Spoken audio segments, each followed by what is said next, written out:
स्वागत है आपका आज दी एजुकेशन में। आशा करता हूँ कि आप कुशल मंगल होंगे। आशा करता हूँ कि आप टाइम पे रिवीजन कर रहे होंगे। आज हम शुरू करने जा रहे हैं प्रक्षेप्य गति या फिर प्रोजेक्टाइल मोशन। हेडिंग डालिए प्रोजेक्टाइल मोशन। समतल में गति अपना चैप्टर चल रहा था। लास्ट दो टॉपिक बचे, एक तो अपना बच गया प्रक्षेप्य गति और एक अपना बच गया वृत्तीय गति। बाकी के जितने भी टॉपिक है वो अपना बेसिक वाला जो सेकंड वीडियो था ना, उसमें हमने समतल में गति के सारे टॉपिक जो है वो कवर करा दिए। आज हम शुरू करेंगे प्रक्षेप्य गति। देखिए पहले एक उदाहरण से समझ लेते हैं प्रक्षेप्य गति होती क्या है। आपने क्रिकेट तो आप सब लोग देखते होंगे। क्रिकेट के अंदर जब कोई फील्डर की तरफ जब गेंद आती है तो फील्डर उस गेंद को उठा के धरातल के साथ कुछ एंगल का कोण बना के उसको एक वेग से जो है फेंक देता है और उस वो बॉल जो है वो अपना पिंड जो है वो कुछ इस प्रकार से देखो गति करते हुए जाता है। इस प्रकार गति करता हुआ पॉइंट ए से लेके, ये हमारा पॉइंट ए है और ये हमारा पॉइंट बी है। ए से लेके बी तक वो जा रहा है ना, इस गति को बोला जाता है प्रक्षेप्य गति। और जो पिंड अपना गति कर रहा है ना उसको हम बोलेंगे प्रक्षेप्य। ये क्या है? प्रक्षेप्य। और इसके द्वारा ये जो गति करी जा रही है ना उसको हम बोलेंगे प्रक्षेप्य गति। इसको बोलेंगे प्रक्षेप्य या फिर प्रोजेक्टाइल। इसी खासियत देखो, इसमें दो प्रकार की गति हो रही है। इस प्रकार की गति में दोनों पैरेलल चल रही है एक दूसरे के साथ साथ। एक तो हो रही है एक्स दिशा में, एक्स एक्सिस कह लो, और एक हो रही है अपनी वाई दिशा कह लो। एक्स और वाई में दो तल है। एक तो अपना है क्षैतिज तल, यानी कि एक्स एक्सिस का वाला जो तल है ना, एक्स एक्सिस वाला, एक्स अक्ष वाला, उसको बोलते हैं हम क्षैतिज तल। और ये वाला जो तल है ऊपर वाला वाई एक्सिस वाला, उसको हम बोलेंगे ऊर्ध्वाधर तल। तो एक तो अपने क्षैतिज में गति हो रही है, क्षैतिज में, और एक अपनी हो रही है ऊर्ध्वाधर में। दो गतियां हो रही है और दोनों के सम्मेलन से हमें ये गति प्राप्त होती है जिसको हम बोलते हैं प्रक्षेप्य गति। इसमें देखो ये हमारा प्रारंभिक वेग है। कोई भी प्रारंभिक वेग से हम किसी भी वस्तु को या पिंड को हम फेंक रहे हैं। प्रारंभिक वेग क्या है? u। और किसी एंगल से जो है धरातल या फिर क्षैतिज है ना अपना, ये क्षैतिज वाला तल, उसके साथ थीटा डिग्री का कोण लगा के u वेग से हम किसी भी पिंड को फेंक रहे हैं। ठीक है, अब हमें देखना है कि इसकी गति को हमें अध्ययन करना है और कौन कौन से वो 5 पॉइंट है। 5 पॉइंट आएंगे, सब टॉपिक आएंगे इसके प्रक्षेप्य गति के, वो हमें पता लगा लें। डेरिवेशन चलेगा थोड़ा सा और थोड़ी सी अपनी चलेगी थ्योरी। देखो सबसे पहले हम गति की बात करते हैं। मैंने आपको बताया क्षैतिज और ऊर्ध्वाधर दो प्रकार की गतियां होंगी। तो गति दो प्रकार की हो रही है, तो दोनों में दो अलग अलग विस्थापन होंगे और दोनों के अंदर क्या होगा? दो अलग अलग वेग। पहले हम बात करते हैं क्षैतिज वाली गति की, ऊर्ध्वाधर वाली को छोड़ो, पहले हम बात करते हैं क्षैतिज गति की। क्षैतिज गति में देखो मैंने आपको बताया कि u वेग से हम क्या कर रहे हैं? थीटा कोण पे वस्तु को फेंक रहे हैं और ये इस तरह क्या कर रही है? परवलयाकार पथ में क्या होता है? प्रक्षेप्य गति वो कर रहा है। कोई भी पिंड है ना, पथ क्या है इसका? परवलयाकार, इसको बोलते हैं क्या है? प्रक्षेप्य गति। पिंड को क्या बोलेंगे? प्रक्षेप्य। और ये पथ जो है उसको क्या बोलेंगे? प्रक्षेप्य पथ या फिर परवलयाकार। जो इसका परवलयाकार क्या है? इसकी आकृति है, इसका आकार है। ये जो हमारा पथ होगा ना प्रक्षेप्य का, वो क्या होगा? परवलय के आकार का होगा। कैसे होगा वो देखो हम निकालेंगे। कैसे निकालेंगे? देखो पहले क्षैतिज की बात करते हैं। क्षैतिज वाली गति ये हमारी जो है ना, हमारा जो समतल, जो हमारी धरातल, उसके समांतर में जो गति है ना उसको हम बोलेंगे क्षैतिज गति, यानी एक्स एक्सिस वाली। इसको देखो, हमें गति के समीकरणों के बारे में हमने पढ़ लिया। 2-3 समीकरण होती है, उनमें से पहले हम यूज करेंगे इक्वेशन सेकंड जो है ना हमारी, उसका यूज करके हम क्या लगाएंगे? विस्थापन निकालेंगे। एस बराबर क्या होता है? ut plus half of eighty square. पिछले लेक्चर में पढ़ा था हमने, एस बराबर ut plus half of eighty square होता है। एस क्या है? विस्थापन, यू क्या है? प्रारंभिक वेग, ए क्या है? त्वरण, और टी क्या है? समय। क्षैतिज में देखो हमें क्या पता करना है? विस्थापन पता करना है। कौन सी दिशा में? इस दिशा में। ये हमारा है ना एक्स एक्सिस के लोग जो है विस्थापन एक्स, वो हमें पता करना है। अब देखो एक मैं आपको बात बताता हूँ। सबसे पहले u जो है ना, u हमारा इस दिशा में है। ये दिशा ना मैंने आपको बताई, देखो u, ये थीटा कोण इससे क्षैतिज के साथ बना रहा है। क्षैतिज के साथ क्या कोण बना रहा है? थीटा। क्या बना रहा है? u। वेग की बात करें हम। अब वेग को हमें दो घटकों में डिवाइड करना पड़ेगा। क्यों? क्योंकि क्षैतिज और ऊर्ध्वाधर मैंने आपको बताया था दो प्रकार की गतियां हो रही है, तो हमें वेग को, विस्थापन को, त्वरण को, इन सब को क्या करना पड़ेगा? क्षैतिज और ऊर्ध्वाधर दो घटकों में विभाजित करके दोनों को अलग अलग अध्ययन करना पड़ेगा। वरना एक इसको सीधो ये टेढ़ी वाली जो दिशा है ना, ये दिशा तो मतलब यहाँ पे चेंज हो रही है, यहाँ पे इस तरफ हो जाएगी वेग की दिशा, यहाँ पे वेग की दिशा ये हो जाएगी, यहाँ पे वेग की दिशा ये हो जाएगी। तो ऐसे तो हमें अध्ययन कर नहीं पाएंगे। वेग की दिशा, विस्थापन की दिशा सब अलग अलग होगी। तो हम क्या करेंगे कि क्षैतिज और ऊर्ध्वाधर के दो घटक ले लेंगे, वेग के, विस्थापन के, त्वरण के, इन तीनों के, और दोनों को क्या करेंगे? अलग अलग अध्ययन करेंगे इनका। यू को देखो दो घटकों में विभाजित करते हैं हम। एक तो एक्स एक्सिस कह लो और एक हम इसको विभाजित करेंगे वाई एक्सिस कह लो। ये क्या है? यू, ये हमारा है थीटा। इसको क्या लिख देंगे? You cos theta. कैसे? कि जिस एक्सिस के अलोंग हम ले रहे हैं ना, मान लो उसके अलोंग कोण क्या बन रहा है थीटा। मान लो एक्स एक्सिस के अलोंग हमें क्या निकालना है, घटक निकालना है किसी भी सदिश राशि का, केवल वेग का नहीं, किसी भी सदिश राशि का जब हम घटक निकालते हैं, मान लो कि हमने कोई ए वेक्टर ले लिया इस प्रकार ए वेक्टर। अब ए वेक्टर का एक्स एक्सिस के अलोंग हमें घटक निकालना है, तो अगर थीटा हमें ये वाला दिया हुआ हो, ये थीटा हमें पता है, तो ए वेक्टर क्या हो जाएगा ए कोस थीटा। और अगर थीटा अगर ये वाला दिया हो ना, मान लो ये थीटा दिया हो, मान लो इसको मैं थीटा नहीं लिख के ऐसे लिख देता हूँ, अल्फा लिख देता हूँ अल्फा, तो ये हो जाएगा ए कोस अल्फा। मतलब थीटा के अलोंग जो घटक होगा ना वो तो होगा कोस का, और थीटा के जो विपरीत का घटक होगा ना वो होगा साइन का। मान लो ये अल्फा हमें पता नहीं है, ये हमें थीटा पता है, तो ये तो हो जाएगा ए कोस थीटा, और इसका जो विपरीत वाला घटक होगा ना इसके लंबवत 90 डिग्री के कोण पे इसके लंबवत इस वाले घटक के, वो हो जाएगा ए साइन थीटा। इसी प्रकार इसमें क्या होगा कि इस ये तो हो गया यू कोस थीटा और ये हो जाएगा यू साइन थीटा। सिंपल, ये तो हो जाएगा यू कोस थीटा और यू साइन थीटा। मैंने आपको बताया हम इसको घटक में क्यों तोड़ रहे हैं, क्योंकि क्षैतिज और ऊर्ध्वाधर दोनों गतियां ना उसका हमें अलग अलग अध्ययन करना है। अब देखो लिखो एक्स में विस्थापन, स्टेप बाय स्टेप चलेंगे। विस्थापन एक्स एक्सिस में मान लो विस्थापन क्या है, एक्स ही मान लेते हैं हम। एक्स एक्सिस के अलोंग विस्थापन को हम क्या दे देते हैं, एक्स नाम दे देते हैं, एक्स एक्सिस। अब देखो यू की जगह हम क्या रख देंगे, you x into t plus half of A X into t square. You x क्या है, एक्स एक्सिस के अलोंग क्या है, प्रारंभिक वेग का घटक। एक्स क्या है, एक्स एक्सिस के अलोंग जो हमारा त्वरण है ना, त्वरण लग रहा है एक्स एक्सिस के अलोंग इसके ऊपर, जो हमारा क्षैतिज जो गति है उस पर एक्स एक्सिस के अलोंग क्या त्वरण लग रहा है, वो हमारा है एक्स।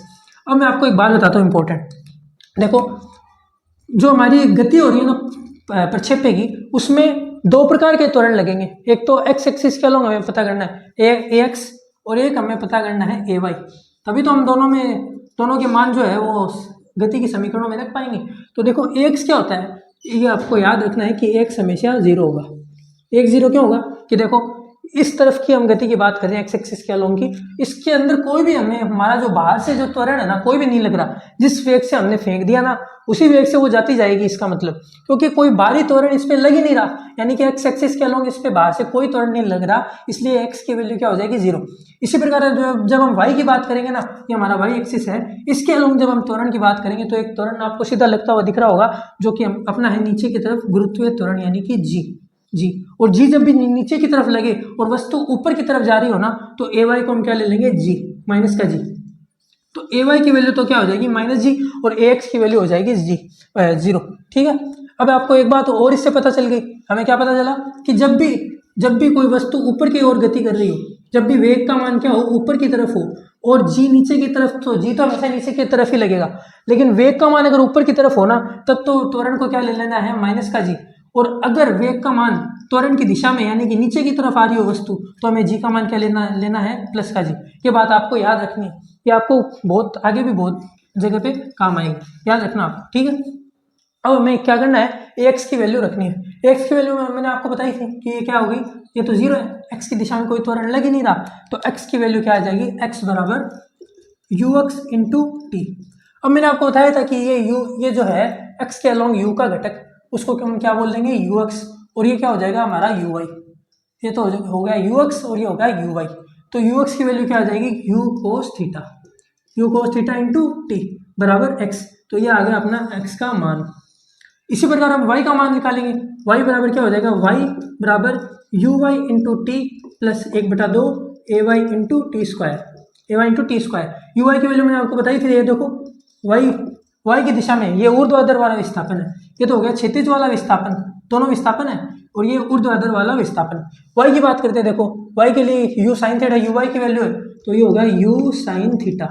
सिंपल, t की वैल्यू t है, समय का तो कोई घटक होता ही नहीं ना, तो समय तो समय ही रहेगा, टी की वैल्यू तो कांस्टेंट रहेगी, टी की वैल्यू हर घटक में सेम ही रहेगी, तो ये भी टी होगा, यहाँ भी क्या होगा टी। ए वाई की वैल्यू मैंने आपको बताई थी कि माइनस जी है, तो ये प्लस की जगह क्या आ जाएगा माइनस, यहाँ पे हम कर देंगे माइनस 1/2 जी इंटू टी स्क्वायर। ये क्या आ गई अपनी वाई की वैल्यू।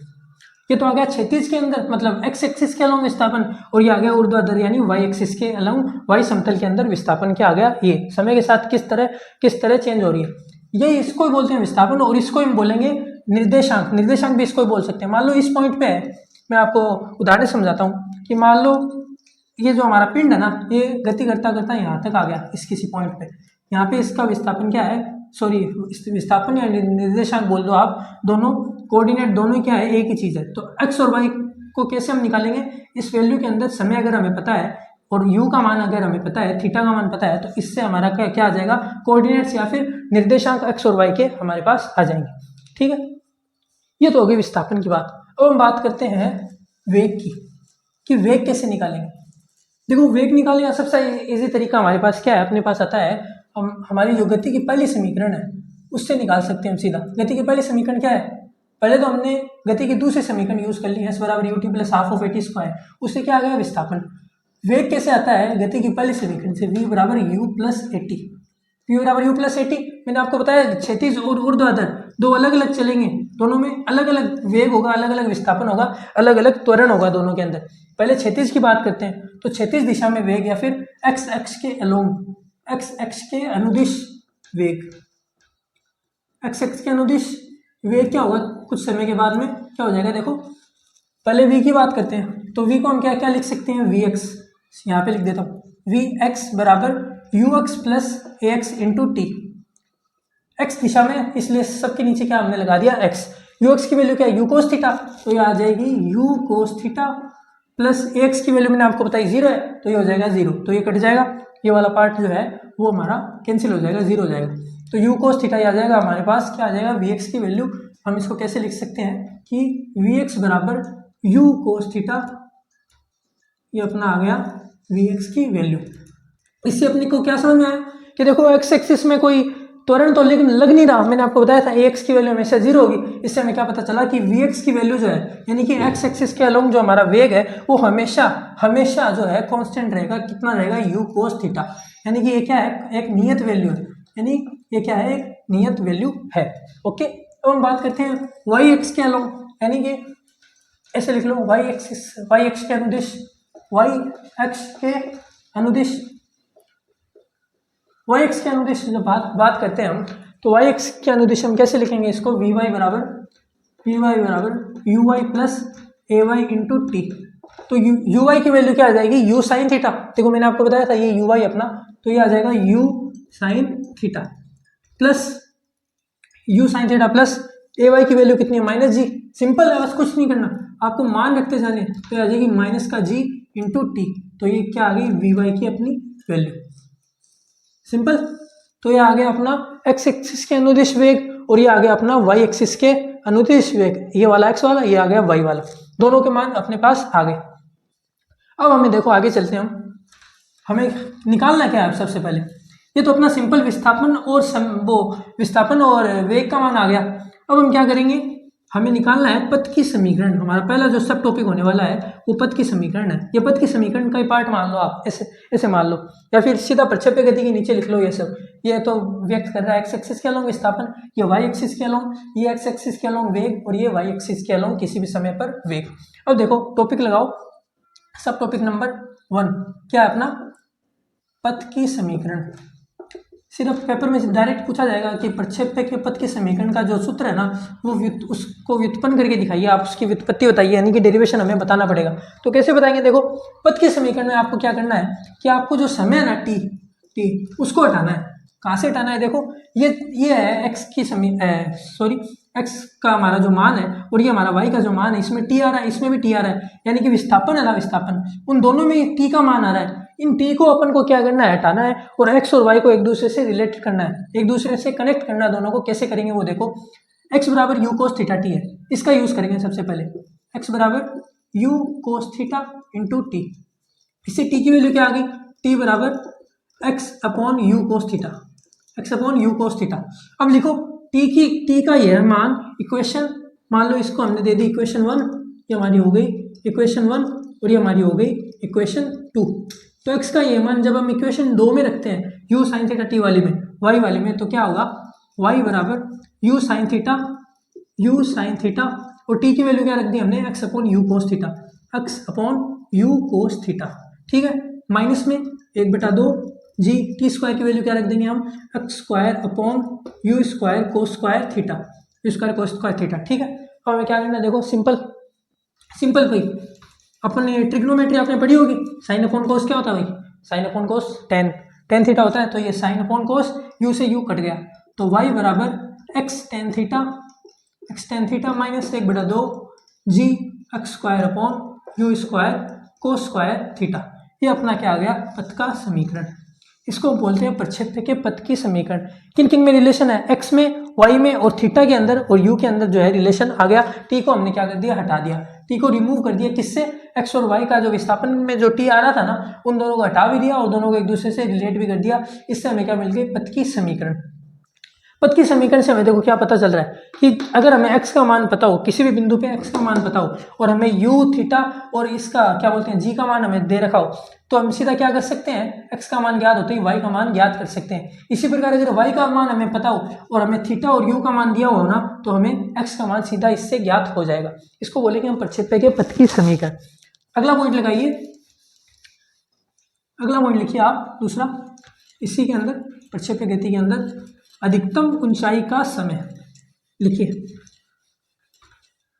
अधिकतम ऊंचाई का समय निकालते हैं। देखो दूसरा पॉइंट, अधिकतम ऊंचाई का समय, time of the maximum height. ये देखो यहां से मैंने आपको बताया था कि परिवलयाकार पथ में गति कर रहा है, तो ये वाला जो पॉइंट है यहाँ पे, कुछ यहाँ पे मान लो जो मिडिल में है, इस पूरी आकृति के मिडिल के अंदर जो ये वाला पॉइंट है, यहाँ पे हाइट जो है अपनी h या फिर y की वैल्यू, y कोऑर्डिनेट वो मैक्सिमम है। y जो हमारा y दिशा के अंदर विस्थापन हो रहा है ना, वो यहाँ पे मैक्सिमम है इस पॉइंट के ऊपर, यानी यहाँ से लेकर यहाँ तक की दूरी को हम क्या बोल सकते हैं, y बराबर h। इसको बोलते हैं हम अधिकतम ऊंचाई।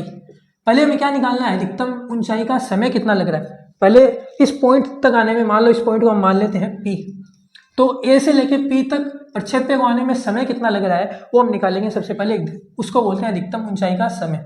वो हम कैसे निकालेंगे कि देखो इस पॉइंट के ऊपर मान लो कि कोई वस्तु ऐसे हम फेंक रहे हैं ऊपर की तरफ फेंक रहे हैं। क्यों ऐसे क्यों बात कर रहे हैं हम, प्रक्षेप्य तो टेढ़ा जाता है, सीधी बात है, लेकिन हम क्या बात कर रहे हैं, ऊर्ध्वाधर गति की बात कर रहे हैं। तो ऊर्ध्वाधर गति की जब आप बात करेंगे तो उसमें वस्तु जो है वो केवल ऊपर की तरफ उसको जाते हुए एक बार प्रतीत करते हैं उसको। क्यों, क्योंकि हमारे पास Vy की वैल्यू हमें दी गई है, हमने निकाल ली है। यहाँ पे देखो इस पॉइंट पे आते आते क्या होगा कि Vy की वैल्यू जो होगी ना वो एकदम जीरो हो जाएगी। हमारा जो वेग है ना, y दिशा में वेग, x दिशा में तो कुछ ना कुछ वेग लगेगा। यहाँ भी P पॉइंट के ऊपर, ये वाला पॉइंट जो हमारा P, इसको मैं यहाँ पे लिखता हूँ, देखो ये वाला पॉइंट है, इसके ऊपर जो x दिशा में वेग है ना, वो तो हमेशा क्या रहेगा, u cos थीटा ही रहेगा, u cos थीटा, या फिर इसको हम बोल सकते हैं vx जो वेग है ना वो P पॉइंट पे लगता रहेगा। मतलब यहाँ पे टोटल वेग तो जीरो नहीं है, वस्तु गति करती जा रही है, लेकिन ऊपर की ओर जो वेग है ना, ऊपर की ओर, वो हो जाएगा Vy की वैल्यू क्या हो जाएगी, जीरो। यानी कि वस्तु यहाँ से नीचे आने लगेगी। और हमें पता है कि यहाँ तक देखो अधिकतम हाइट के बाद में क्या होती है, वस्तु नीचे की तरफ गति करना प्रारंभ हो जाती है, यानी कि ऐसे गति आगे भी जा रही है। आगे तो इसलिए जा रही है इसकी वजह से, u cos थीटा, आगे तो इस वेग की वजह से जा रही है। और नीचे क्यों आ रही है, क्योंकि अब Vy की वैल्यू जो है ना ऊपर की तरफ नहीं होके नीचे की तरफ हो गई, यानी कि हमारा जो वेग है ना वो अपना उसकी डायरेक्शन ऊर्ध्वाधर वेग की नेगेटिव हो गई। हमें निकालना क्या है, अधिकतम ऊंचाई का समय।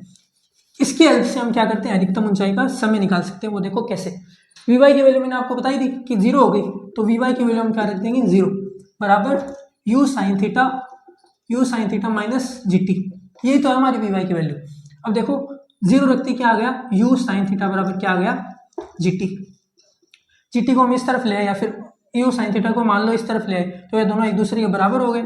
इससे t की वैल्यू क्या आ गई, t की वैल्यू आ गई u sin थीटा अपॉन में g। ये हमारा क्या है, अधिकतम ऊंचाई का समय।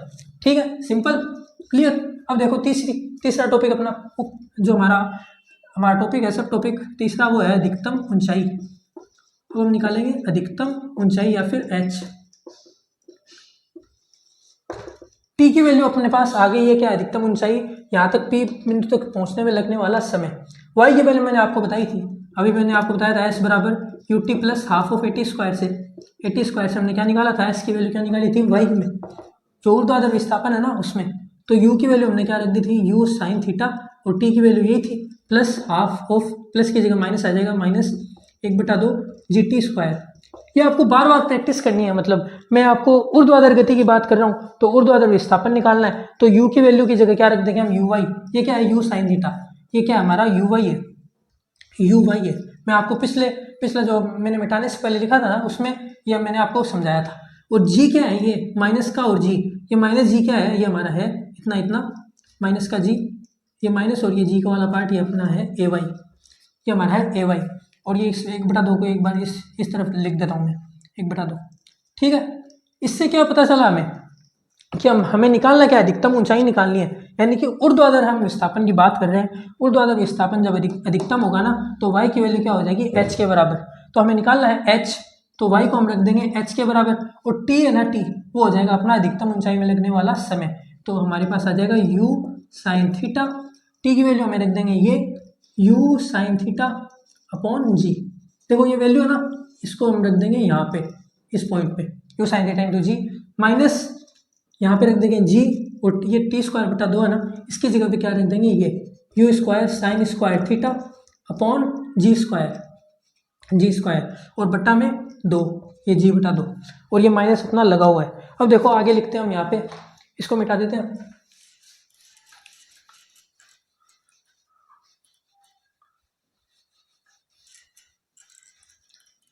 क्या लिखा है, फिर से लिख देता हूँ मैं, अगर आपको दिख नहीं रहा हो तो।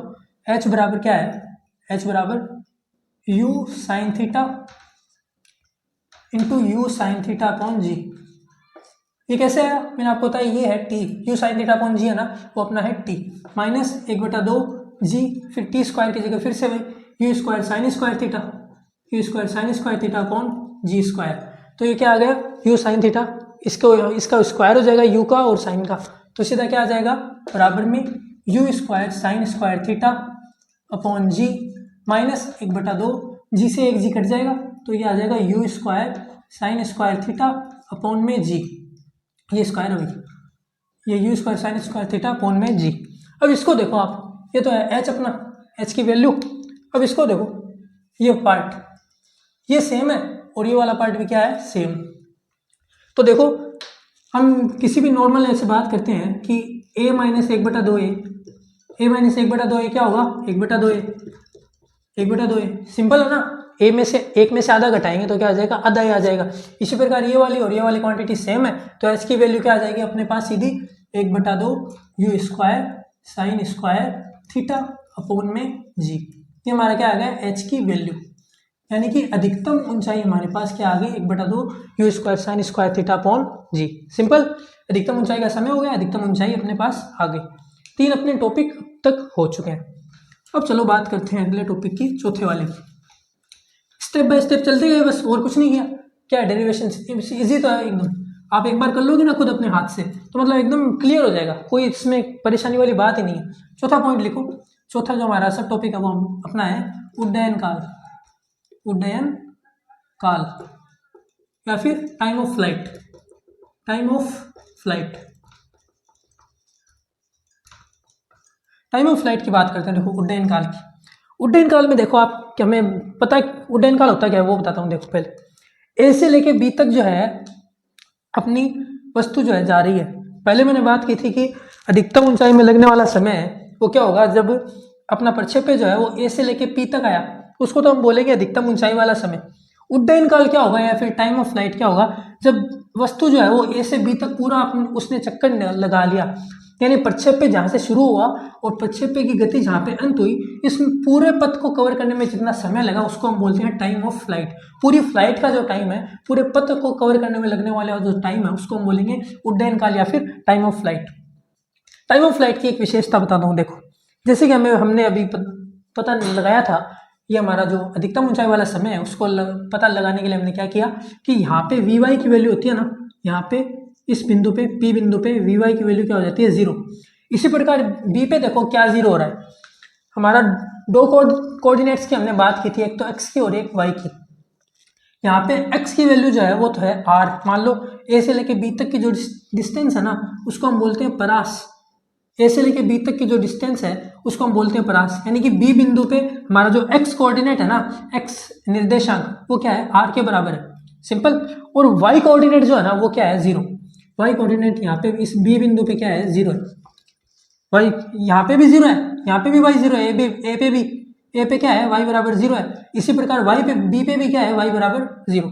तो इस जो ये जो फैक्ट है ना इसका हम यूज़ करेंगे। y की वैल्यू हमें पता है u sin theta t minus G T square upon 2। इसका हम यूज़ करेंगे, देखो कैसे, y की वैल्यू 0 रख देंगे सिंपली, y की वैल्यू 0 रखते क्या आ जाएगा, u sin theta into T minus 1/2 G T square बराबर 0। समझ गए आप, y की जो वैल्यू है ना वो b बिंदु पे 0 है और हमें निकालना क्या है, उड्डयन काल यानी total time of flight a से लेके b तक की। तो b पे जो टाइम है ना, यानी b तक पहुंचने में जो लगने वाला टाइम है वही तो निकालना है। तो वो टाइम कैसे निकालेंगे, ये वाला जो टाइम है, y की वैल्यू 0 रखती है क्या आ जाएगी, ये जो t की वैल्यू आएगी ना वही क्या होगा अपना उड्डयन काल। तो u साइन थीटा बराबर क्या आ जाएगा, u sine theta into T, sorry ये हमारा t है, बराबर 1/2 जी टी स्क्वायर, एक टी से एक टी कट जाएगा और ये 2 है ना वो उस तरफ चला जाएगा। तो t की वैल्यू क्या आ जाएगी, t बराबर 2u साइन थीटा अपॉन में g। ये हमारा क्या आ गया, उड्डयन काल या फिर टाइम ऑफ फ्लाइट। उतार लीजिए, समझ में आ गया। वापस बताता हूँ, देखो शुरू से क्या निकालना है, हमें उड्डयन काल निकालना है। उड्डयन काल किसको बोलते हैं, जब वस्तु जो है वो a से लेके b तक आती है, b के ऊपर क्या है y बराबर 0 है, तो हमने y बराबर 0 रख दिया, फिर जो टाइम आया ना वही हमारा क्या है उड्डयन काल। सिंपल, एकदम सरल भाषा में इस प्रकार आपको इसको याद रखना है। अब हम क्या निकालेंगे, अब हम निकालेंगे इसकी परास या फिर रेंज ऑफ प्रक्षेप्य या फिर रेंज ऑफ प्रोजेक्टाइल। पांचवा टॉपिक लगाओ सब टॉपिक जो अपना परास, क्षैतिज परास भी बोलते हैं इसको, क्षैतिज परास क्यों बोलते हैं, देखो ये वाली जो गति है मैंने आपको बताया था क्षैतिज गति है, जो एक्स एक्सिस के अलोंग जो हो रही है ना, और जो वाई एक्सिस के अलोंग हो रही है उसको हम बोलते हैं ऊर्ध्वाधर गति। क्षैतिज परास इसलिए बोलते हैं क्योंकि हमें पता करना है कि ए से लेके बी तक की जो डिस्टेंस है ना, क्षैतिज डिस्टेंस वो कितनी है, उसको हम बोलते हैं आर, या फिर ये हमारी है परास, या फिर इसको बोलते हैं रेंज। तो सीधा लिखो रेंज ऑफ प्रोजेक्टाइल, इंग्लिश में लिख लिया करोगे, काम आते हैं फिर बाद में। ये नोट्स है ना आपके बहुत काम आएंगे, बहुत ही इंपॉर्टेंट नोट्स है, आगे हायर स्टडीज में भी इनका बहुत अच्छा रोल होता है। क्षैतिज परास लिख लिया, ये निकालनी है हमने को। टी की वैल्यू क्या अपने 2u साइन थीटा अपॉन जी, इस टी का हम यूज करेंगे क्षैतिज परास निकालने में। क्यों, क्योंकि टी जो है ना वो अपना है टोटल टाइम, ए से लेके बी तक की हमें दूरी निकालनी है, क्षैतिज वाली दूरी। तो हमें सिंपल सी बात है, वही हम यूज करेंगे you x into T S x, या फिर एस बराबर U X plus half of A X into t square. S की जगह क्या रख देंगे हम, एक्स बराबर यू एक्स की वैल्यू हमने क्या रखी थी, you cos theta into T, और ए एक्स की वैल्यू मैंने आपको बताई थी, एक्स की वैल्यू क्या है 0, एक्स की वैल्यू क्या अपने पास 0, ये आपको याद रखना है। एक्स की वैल्यू 0 है तो एक्स की वैल्यू अपने पास ये यही थी, अपने पहले पढ़ लिया हमने, ये you cos theta into T. इसमें हम क्या रखेंगे, इस टी की वैल्यू रख देंगे, इस टी की वैल्यू रख देंगे तो एक्स की वैल्यू क्या आ जाएगी आर, एक्स बराबर क्या हो जाएगा आर हो जाएगा, एक्स बराबर आर, या फिर रेंज बराबर you cos theta into T की वैल्यू क्या आ गई 2u साइन थीटा अपॉन जी। अब देखो अगर आपको फॉर्मूला नहीं याद नहीं है ट्रिग्नोमेट्री के, तो मैं आपको बता देता हूँ कुछ एक इम्पोर्टेंट फॉर्मूला यहाँ पे काम आता है, जो है 2 sign theta into cos theta बराबर साइन 2 थीटा। सीधा लिख लो 2 sign theta into cos theta बराबर साइन 2 थीटा। इस फॉर्मूला का यूज यहाँ पे करने पर, इस समीकरण में करने पर, तो क्या आ जाएगी, आर की वैल्यू अपने पास आ जाएगी, देखो कोस थीटा साइन थीटा, और ये अपने पास क्या है 2, दिख रहा है, रुको फिर से बताता हूँ, ये अपना है क्या कोस थीटा, ये अपना है 2 और ये अपना है साइन थीटा। तो 2 sign theta into cos theta क्या आ गया साइन 2 थीटा, सिंपल। और u इंटू यू क्या होगा यू स्क्वायर, तो ये तो आ जाएगा यू स्क्वायर, ये अपना आ जाएगा साइन 2 थीटा, और अपॉन में क्या आ जाएगा जी। ये अपनी आ गई रेंज ऑफ प्रोजेक्टाइल या फिर प्रक्षेप्य की परास। सिंपल, कैसे आई देखो, हमें क्या निकालना है x, यानी क्षैतिज के अंदर विस्थापन, अधिकतम विस्थापन कैसे निकलेगा, जब समय का मान क्या होगा अधिकतम समय का मान, या फिर उड्डयन काल का मान कितना है 2u साइन थीटा अपॉन जी। तो हमें पहले तो निकाल लिया, फिर से x को मैं बार बार क्यों निकाल रहा हूँ, ताकि आपको समझ में आ जाए कि ये रटने की जरूरत नहीं है, इनको x और y को रटने की जरूरत नहीं है, ux और y जो हमारा vx हमने निकाला था vx और vy, इन चारों को रटने की आवश्यकता नहीं है। हमारी जो गति की समीकरण है ना, ये तो आ जाएगी इक्वेशन 1 से, गति की पहली समीकरण से, और ये आ जाएगी गति की दूसरी समीकरण जो हमारी है ना इक्वेशन 2 उससे। इन दोनों समीकरणों से ये चार जो हमारी भौतिक राशियां हैं चारों हमें निकालनी है, और ये हमें निकालनी आनी चाहिए। उससे क्या होता है कि हमारा जो थियोरेटिकल और न्यूमेरिकल हमारा जो क्या बोलते हैं उसको फिनोमिना जो हमारे हैं ना वो स्ट्रॉन्ग होते हैं। अब देखो आर की वैल्यू आ गई आपके पास, U square sine 2 theta upon G, इसको बोलते हैं हम क्षैतिज परास। अब देखो एक बात करते हैं हम, एक इम्पॉर्टेंट लास्ट पॉइंट जिसकी हम बात करते हैं, फिर हम कर देंगे इस प्रक्षेप्य गति का समापन, अपना टॉपिक हो जाएगा कंप्लीट। देखो मैंने आपको बताया था कि ए से लेके बी तक कुछ इस प्रकार की गति प्रक्षेप्य में होती है, परवलयाकार गति। परवल जो हमारे पथ की समीकरण आई थी ना, सॉरी मैं बताना भूल गया उससे, पथ की जो हमारी जो समीकरण आई उसको ढंग से देखो, वो कुछ इस प्रकार की है, y बराबर ax plus b x square, यानी कि एक तो उसमें x है, एक उसमें x स्क्वायर है, और एक ये हमारा है क्या है y है x स्क्वायर, और ये क्या है a कोई कांस्टेंट है और ये b भी कोई कांस्टेंट है, ऐसे मान लो। उसमें x का पद भी आ रहा है और एक क्या पद आ रहा है उसमें x स्क्वायर का। ऐसी जो समीकरणें होती है ना वो क्या होती है, परवलय की समीकरण होती है, परवलय की समीकरण। मतलब ये चीजें पूछते तो नहीं है, लेकिन आपसे मान लो कोई क्लास में आपसे कोई पूछ ले, या फिर आगे आप जीवन में कहीं जाओ, मान लो कॉलेज के अंदर स्टडी करने जाओ और आपको ऐसे प्रूफ करना हो कि भाई परवलय जो प्रक्षेप्य की जो गति है ना वो परवलयाकार गति होती है, तो इसको आप प्रूव कैसे करोगे। तो जो पथ की समीकरण आती है ना वो कुछ इस प्रकार बनती है, y बराबर ax plus b x square के टाइप की।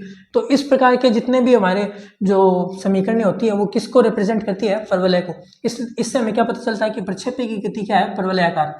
अब देखो ये हमारा बिंदु ए, मैंने आपको बताया था ए बिंदु है, और ये वाला लास्ट बिंदु क्या है हमारे पास बी। यहाँ से जो हम फेंक रहे हैं ना, जो हमारा प्रारंभिक वेग है उसको हम क्या बोल रहे हैं, उस वेग का हमारा जो धरातल है या फिर क्षैतिज है उसके साथ जो कोण बन रहा है वो क्या है, थीटा। इसी प्रकार यहाँ पे जो अंतिम वेग है ना, यहाँ पे इस पॉइंट पे बी से ठीक पहले उसको हम बोलते हैं वी, यानी कि अंतिम वेग, उसका जो कोण है क्षैतिज से वो भी क्या होगा, थीटा। ठीक है, एक तो ये होगा थीटा और ये होगा थीटा। अब ये आप ये बोलोगे सर ये तो थीटा 1 होना चाहिए, ये होना चाहिए थीटा 2, लेकिन ऐसा होता नहीं है, दोनों कोण जो होते हैं वो बराबर होते हैं। यानी कि जिस कोण से आप प्रारंभिक वेग से फेंक रहे हो ना किसी भी वस्तु को या किसी भी पिंड को प्रक्षेप्य के अलोंग, तो लास्ट में जब आके वो टकराती है धरातल से तो थीटा एंगल से ही क्या होती है, उसका टकराव होता है, यानी कि ये भी थीटा होगा और ये भी थीटा होगा। अब देखो एक और इम्पोर्टेंट बात, ये तो हमारा u, ये हमारा u प्रारंभिक वेग और ये हमारा क्या है, अंतिम वेग v। इन दोनों का मान क्या होगा, u बराबर v होगा, हमेशा u बराबर v होगा। यानी जिस वेग से आप फेंक रहे हो ना वस्तु को, जिस वेग से आप वस्तु को या फिर प्रक्षेप्य को फेंक रहे हो, उसी वेग से क्या होगा, इस पॉइंट के एकदम पास में आके वस्तु रुकने से पहले, मतलब धरातल पे गिर के तो या तो टकरा जाएगी या फिर क्या होगा, रुक जाएगी। मान लो घास में गिरे तो रुक भी जाएगी। उससे ठीक पहले जो होगा ना, जो वेग होगा वो u के बराबर ही होगा, मतलब जिस वेग से आपने फेंकी थी उसी वेग से वस्तु वापस आके अपना जो धरातल है उससे टकरा गई। बस ये बात आपको लास्ट पॉइंट में दिखनी है। तो ये होगा अपना प्रक्षेप्य गति का टॉपिक कंप्लीट। बाकी वृत्तीय गति के बारे में पढ़ेंगे अगले लेक्चर में। Thanks for watching.